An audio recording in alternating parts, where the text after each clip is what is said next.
নমস্কার বন্ধুগণ, আমি Pintu Sinha. Welcome to my channel study vibes. আশা করি আপনারা সবাই ভালো আছেন। আগের আমার হিস্ট্রি ভিডিওতে আমরা ডিসকাস করেছিলাম ইন্ডাস ভ্যালি সিভিলাইজেশন। তো আজকের এই ভিডিওতে ডিসকাস করব বেদিক এজ বা বেদিক সিভিলাইজেশন। তো শুরু করি এখানে পয়েন্ট নম্বর 1 দিয়ে। Nearly about 3500 years ago, a few groups of shepherds came from the northwest of India. আজ থেকে প্রায় 3500 বছর আগে ভারতের উত্তর পশ্চিম দিক থেকে পশুপালকের কয়েকটি দল এসেছিল। এখানে ব্র্যাকেটে দেখো 1000 years after Indus valley civilization. তো এখানে একটা ইম্পর্টেন্ট পয়েন্ট হলো ইন্ডাস ভ্যালি সিভিলাইজেশন শুরু হয়েছিল কবে? 4500 years ago। ঠিক আছে, তো তার ঠিক 1000 বছর পরে বেদিক সিভিলাইজেশনটা শুরু হয় বা বেদিক এজটা শুরু হয়। সেই জন্য আমরা আজ থেকে 3500 years ago আমরা বলি বেদিক সিভিলাইজেশনের বয়সটা সম্ভবত। তো পয়েন্ট নম্বর 2তে দেওয়া আছে, they call themselves Aryans and the civilization they developed is called Vedic civilization. তাহারা নিজেদেরকে আর্য বলতো এবং তাদের আগমনেই বৈদিক যুগের আরম্ভ হয়। তো point number 3, Vedic civilization is said to stretch from 1500 BC to 600 BC। তো বৈদিক যুগটা ধরা হয় খ্রিস্টপূর্ব 1500 থেকে খ্রিস্টপূর্ব 600 পর্যন্ত। Point number 4, Vedic age is divided into two parts, a early Vedic period or Rig Vedic period and later Vedic period or painted grey ware phase। এখানে প্রে হবে না, এখানে গ্রে হবে, পেইন্টেড গ্রে ওয়ার ফেস। দুটি ভাগে ভাগ করা হয়, একটা হলো ঋগ্বৈদিক যুগ আর আরেকটা হলো পরবর্তী বৈদিক যুগ। Early Vedic period lasted from 1500 BC to 1000 BC and later Vedic period lasted from 1000 BC to 600 BC। তো এখানে একটা পয়েন্ট হলো বৈদিক যুগের ঋগ্বৈদিক যুগ কত বছর আর পরবর্তী বৈদিক যুগ কত বছর, এটা আপনারা একটু দেখিলে বা। নেক্সট পয়েন্টে আমরা যাই, Vedic civilization is the second most important civilization of India after the Indus Valley civilization। তো ইন্ডাস ভ্যালি সিভিলাইজেশনের পরে বৈদিক সিভিলাইজেশনটা হলো খুবই ইম্পর্টেন্ট সিভিলাইজেশন। তো নেক্সট পয়েন্ট হলো the Aryans were semi nomadic tribes. আর্যরা সময় সাপেক্ষে স্থায়ী বসবাস করত ও যাযাবর হিসাবেও থাকতো। With the gradual increase in the number of people and animal, এখানে ফুল স্টপ হবে না, they started moving eastwards and westwards and in this way they spread through parts of Europe and Asia. পরবর্তী সময়ে জনসংখ্যা ও জীবজন্তুর সংখ্যা বৃদ্ধি হওয়ার কারণে তাহারা পূর্ব ও পশ্চিম দিকে ছড়িয়ে পড়ে। তো ওই সময় ইউরোপ অ্যান্ড এশিয়াতে তারা যায়। The east going people gradually settled in the Saptasindhu area. পূর্ব দিকে যাওয়া মানুষগণকে সপ্তসিন্ধু অঞ্চলে থাকা আরম্ভ করে।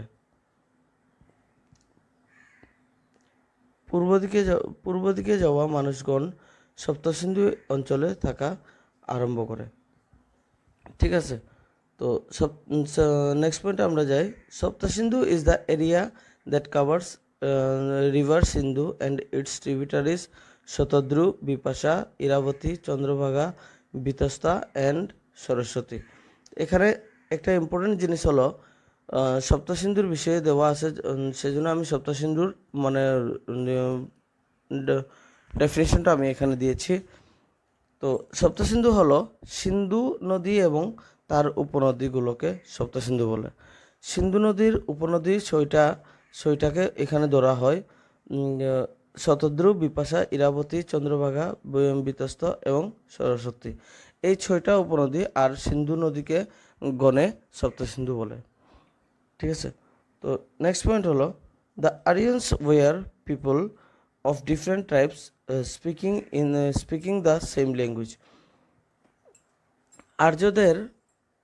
আর্যদের কোনো নির্দিষ্ট গোষ্ঠীর লোক ছিল না, তারা একই ভাষা বলা আলাদা আলাদা গোষ্ঠীর লোক ছিল। নেক্সট পয়েন্টে আমরা যাই। The word Arya means best, শ্রেষ্ঠ। আর্য মানে শ্রেষ্ঠ। এখানে বেস্টের মিনিং হলো তো আমরা জানি শ্রেষ্ঠ, তো আর্য মানেই শ্রেষ্ঠ। দ্য আরিয়ানস ওয়ার্শিপড ইন্দ্র, বরুণ, অগ্নি, বায়ু, উষা, সোম এটসেট্রা। তো এখানে দেখো আর্যরা ভগবান ইন্দ্র, বরুণ, অগ্নি, বায়ু, উষা, সোম ইত্যাদি দেবতাগণকে পূজন করত। নেক্সট পয়েন্টে আমরা যাই।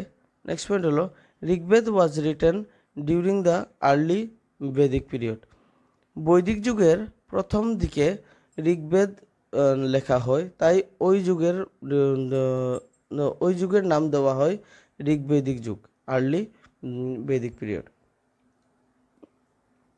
নেক্সট পয়েন্ট হলো there are 4 Vedas, the Rigveda, the Samaveda and Yajurveda and the অথর্বেদা।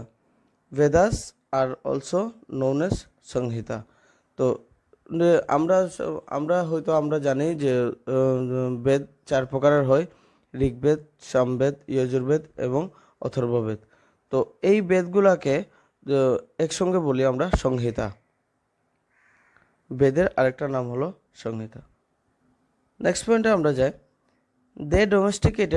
দে মানে এখানে আর্যরা, they domesticated cow, goat etcetera, and cow was the most important position one can have.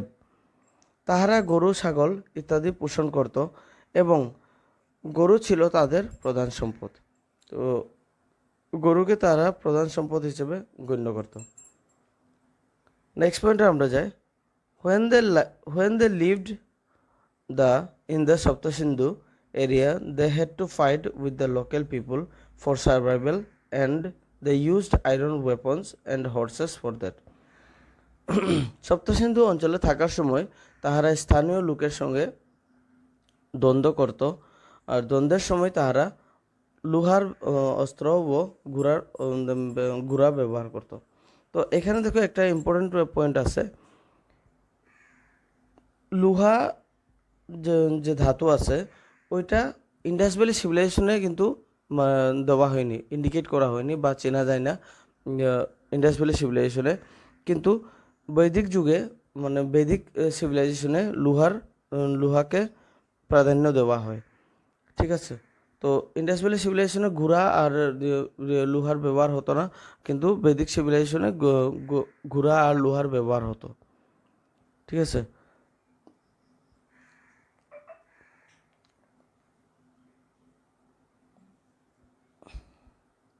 Next পয়েন্টে আমরা যাই। Women were given high status during early Vedic period. ঋগ্বেদিক যুগে মহিলাদের স্থান উচ্চ ছিল। The Aryans started moving towards Ganga Valley during later period due to population increase and decrease of the field. জনসংখ্যা বৃদ্ধির কারণে বৈদিক যুগের লোকেরা সপ্তসিন্ধু সেরে গঙ্গা উপত্যকায় বসবাস করা আরম্ভ করে। They settled in the present Uttar Pradesh. তো এখানে আমরা আরেকটা জানতে পারি যে বর্তমান উত্তরপ্রদেশে ছিল আর্যদের বাসিন্দা। গঙ্গা নদীতে গিয়ে বসবাস করার সময় উত্তরপ্রদেশে তারা বসবাস করত। নেক্সট পয়েন্ট হলো religious mindsets grow tremendously during this period and the Aryans gradually started farming like the local people and villages were settled which at a later stage resulted in Janapada. ধার্মিক চিন্তাধারার বৃদ্ধি হয়, তো তখন এবং কৃষিকার্য করার জন্য আর্যগণ ধীরে ধীরে গ্রামের সৃষ্টি করে, যেগুলো পরবর্তীকালে জনপদে পরিণত হয়। এখানে জনপদ যেহেতু দেওয়া আছে, তো জনপদের বিষয়ে আমরা নেক্সট ভিডিওতে আলোচনা করব। জনপদটা কি, কোথায় থেকে এসেছে, বা জনপদের পরবর্তী কি হয়েছে না হয়েছে। ঠিক আছে, তো নেক্সট পয়েন্টে আমরা যাই। Gradually caste system started during the later period on the basis of works of people. ধীরে ধীরে কর্ম অনুযায়ী মানুষের মধ্যে বর্ণপ্রথা সৃষ্টি হয়। Women were not given high status.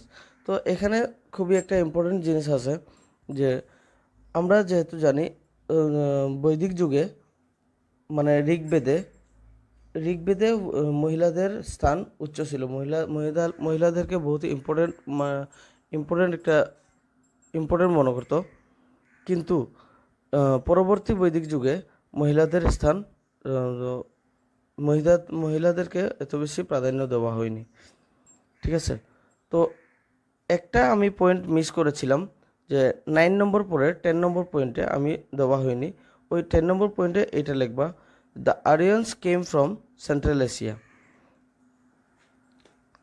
আর্যরা মধ্য এশিয়া থেকে এসেছিল। ঠিক আছে, তো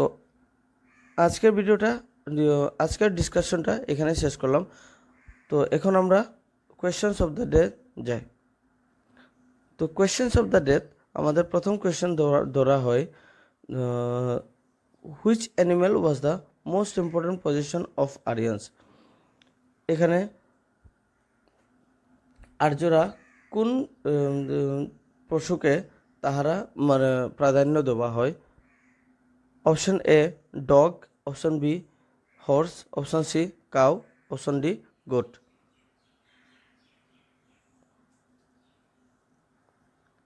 এখানে আনসার হলো অপশন সি কাউ।